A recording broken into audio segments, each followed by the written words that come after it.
সংস্থা রায়দিঘি প্রজেক্টের টিচার। সৃষ্টি সংস্থা যে 10টি ব্লকের 5000 স্টুডেন্টদের নিয়ে কমিউনিটি ও স্কিল ডেভেলপমেন্টের প্রজেক্ট চলে, সেগুলি হলো কাশীনগর, রায়দিঘি, মিলনমোড়, গঙ্গাসাগর, নামখানা, কাকদ্বীপ, গোসাবা, জামতলা। এখন এখানে মথুরাপুর 2 নম্বর ও জয়নগর ব্লকের মধ্যে রায়দিঘি কাছারির বরদাপ্রসাদ ক্লাবে রায়দিঘি প্রজেক্টের ক্লাস চলছে। এটা থিওরি ক্লাস, এটা প্র্যাকটিক্যাল ক্লাস। সৃষ্টি সংস্থা 2007 সাল থেকে 2025 সাল পর্যন্ত যে 50,000 স্টুডেন্টদের পড়িয়েছে, তাদের মধ্যে 5,000 শিক্ষার্থী নানা সরকারি ও বেসরকারি স্থানে কর্মরত।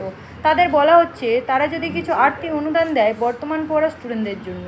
প্রত্যেক প্রজেক্টগুলিতে স্কিল ডেভেলপমেন্টের ভর্তি চলছে। ন্যূনতম মাধ্যমিক পাস স্টুডেন্টরা ভর্তি হতে পারো। এর কোর্সগুলি হলো IT, DTP, FA, multimedia, hardware, network, spoken English ও কমিউনিটি ডেভেলপমেন্টের ভর্তি চলছে। ক্লাস 3 থেকে 9 পড়া স্টুডেন্টরা ভর্তি হতে পারো। দেশ বিদেশে থাকা সকল ডোনার, সাপোর্টার, সৃষ্টি সংস্থার সকল শিক্ষক, শিক্ষিকা, ফাউন্ডিং অফিসার, পরিচালন কমিটির সদস্য সবাইকে ধন্যবাদ জানানো হচ্ছে। তাদের সাহায্য ছাড়া প্রজেক্টগুলি চালানো সম্ভব হতো না।